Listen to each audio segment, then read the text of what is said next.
everyone. Today we are going to understand some of the fundamental concepts and terminologies which are frequently used in economics. This is one of the chapter in class 11 GSCB.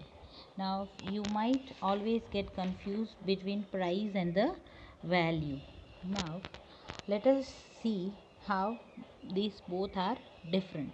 Let us understand the concept with the help of cost, price and value. What is cost? The cost of product or service is the amount you spend to produce it. Now what are the cost is the cost of production that has been incurred to manufacture certain goods or services. What are the price? The price is the financial reward for providing the product or services. Price is what you pay for that product is called as price. And what is value? The value is what a consumer believes the product or the services are worth for it. The value can be understand from two viewpoints, that is from the use point and from exchange viewpoint. Now the use value is determined by the usefulness of a commodity to a consumer, and whereas the exchange value is when a commodity or service is exchanged for another commodity, and then the worth of one unit of that commodity is measured in the terms of other commodities. It is the called as barter system, what prior we used to understand. Now what are the price? The price, if a commodity is exchanged for money, then such monetary exchange value is termed as price. Pricing should be in line with the value of benefits that the business provides to its customers, while also bearing in mind the price of the competitors. What value the customer is going to pay determines the value for the price, and it should be in a line with the competitors. Now to understand economics, we need to understand what are the goods and services. Now what are goods? Goods are items that can be seen and touched, such as books, pens, clothes, etc. Goods are physical product with form and substance used by consumer for their satisfaction. Goods are commodities which have physical existence. You can own them or you can possess them. Whereas services, what are services? Services are provided by other persons such as doctor, dentist, barbers and teachers, etc. Service are known physical products usually involving in performance. It is an activity performed for benefit of someone else. Service are intangible and it does not have physical existence. Now see over here, there has been goods and services, what you can see. Now again the goods has been classified into consumer goods and producer goods. Now goods used for final consumption are called consumer goods. Example: food, home, car, etc. Goods used for production of other goods are called producer goods. Producer goods are such goods which has to undergo some more production process, and then it can be termed as final goods.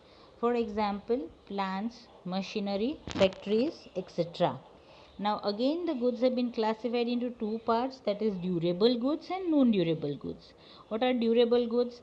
Goods being used for continued period of time. Example: TV and refrigerator.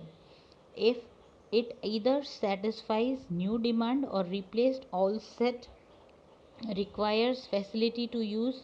Example: car needs petrol pump, refrigerator needs electricity, more consumed by more than one person. Example: TV, radio, etc. Serviceability is required, so segregation of new demand and service is required. Demand analysis is heavily complex. In short, durable goods are those goods which have physical existence and which is used for a longer period of time. Their lifespan lifespan is larger or higher. Non-durable goods. According to layman, goods perishable after use are called non-durable. Later, new economics definition came, that is, non-durable goods are goods that are perishable after one use. Example, bread, milk, etc. Purchased at regular intervals. Because it is perishable, you need to purchase it on regular basis. Only current demand to be met corresponding to current conditions. Serviceability not generally required, because it has little less lifespan, so no service is required. Classified into perishable and non-perishable goods. Now please understand the difference between perishable goods and non-perishable goods. Perishable goods are lost after a period of time. Example, teaching services, doctor services, medicines, etc. And non-perishable goods are not lost after a longer period of time. Example, coal. Now again the goods has been classified into two parts, that is private goods and public goods. Please understand the word public. Public means it has been used by everyone, whereas private, it is been owned by a private individual. Now let us understand what is public goods. A good available to everyone to consume regardless of who pays and who doesn't are public goods. Public goods are those goods which are used by public. Spillover benefits, everyone gets the benefit of it. Non rivalry in consumption and non excludable. Everyone gets the benefit of that services. Example are national defense, law enforcement, public garden, public library. All this have been constructed by government for public. Now what are private goods? Goods consumed by a single person or a household. A person who owns them is using it, that is called as private goods. No spillover benefits, rivalry in consumption and excludable. Example, food, drink, house, individuals' wealth, etc. are the example of private goods. Now what is wealth? Wealth is certain that one possesses. Wealth is something which is useful, it is scarce and capable of getting exchange and can be owned by someone. That is called as wealth. Quickly look down to the characteristics of wealth. It possesses the characteristics of usefulness. That means that it must be useful in satisfying human wants. Therefore, goods which are useful in satisfying needs of human beings are wealth. It should be scarce. Those commodities which are scarce in supply in relation to their demand possesses exchange value besides being useful are called as wealth. It cannot be available to everyone. It has physical existence. It means that whatever the wealth you are carrying, it is reflecting in your account or somewhere in your assets. That is, it has physical existence. Wealth constitutes goods which are capable of exchange. With the help of wealth, you can buy almost whatever you need. Then it is durability. Wealth must possess durability. Durable goods can be used for future exchange and for satisfying future needs and therefore become wealth. It is been used to buy certain goods or services. Now again the wealth can be classified into two parts, that is individual wealth and societal wealth, and national wealth and international wealth. Individual wealth is wealth under the ownership of an individual and not meant for private consumption is called as individual wealth. That is, for example, house, car, etc. Wealth under the ownership of a society and meant for collective consumption is called societal wealth. For example, dam, river, etc. Roads. National wealth and international wealth. Wealth belonging to a nation is called national wealth, whereas the wealth which is being internationally used, that is international wealth. Now please understand what are the factors of production. Factors of production are the resources used to produce goods and services. These are generally called as input. Input means either you are transferring raw material into finished goods. That is factors of production. Now they have been classified into four parts. The main factors of production are land. Land is a gift of nature and it is not man-made.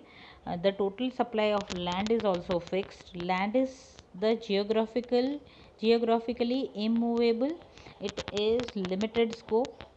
It cannot be transferred, and whatever the remuneration of land as a factor of production is called rent. Now, labor. What is labor? Labor cannot be separated from the laborer. Labor cannot be stored. The mobility of labor is influenced by social and economic reason. The remuneration for labor is called wages. Now please understand what is capital. Capital is again a mean-made factor of production. It is the most mobile of all the factors of production, and the remuneration of the capital is called as interest. You need to pay interest on whatever capital you have borrowed or whatever loan you have taken. Now what is entrepreneur? This factor is the decision maker of the activity. This factor is known as risk taking factor, because no risk, no gain. And the remuneration for this factor is called as profit. Now let us understand what is a trade cycle. Trade cycle are the continuous phases of good and bad changes occurring in an economy. Trade cycles are up and down or fluctuations in the level of economic activity or in the production which extended over a period of time. Many definition has been given by so many professors. You can refer any of them. Now please understand there are different phases of trade cycle. Mainly what trade cycle do is they depict a dynamic changes in an economy. They depict either it is positive change or negative changes in an economy. They arise because of several factors. Trade cycle have various phases and each phase does not last for a uniform period of time. Now quickly let us understand what is phase of trade cycle. One is boom or expansion, that is been followed by recession, depression or contraction, and last one is recovery. Now what is boom? This period is when the economic activity reaches the maximum growth level, and it is also called as peak level. Over here the profit is maximum. Now again the next phase is recession. This period is followed by the period of boom, when the economic activity peak in a given period and investment and employment have reached the highest possible level, and slowdown occurs. The demand slows down. Now let us understand this with the help of an diagram. See, as you can see, boom over here, peak is at the highest level. Again after that what is been coming is there is a slowdown in an economy. As a result you get recession. After recession you get a depression, that is the slowdown in the recession phase continuously to cause a depression when all activities reach a minimum level under those circumstances. That is, after that again there is the reduction in the demand, that is depression, and gradually what is happening is that there is recovery starting. When the depression lasts for some time, the suppressed demand starts emerging. The government may try to boost investment and employment, and certain certain times technological changes may happen in a long run. This will lead to recovery in an economy. After recovery, again there is boom and then peak. This cycle is there in an economy. Whatever economy is existing, it is there.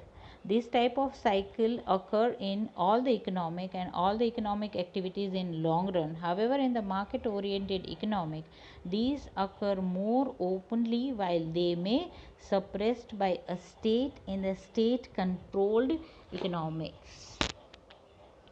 Thank you.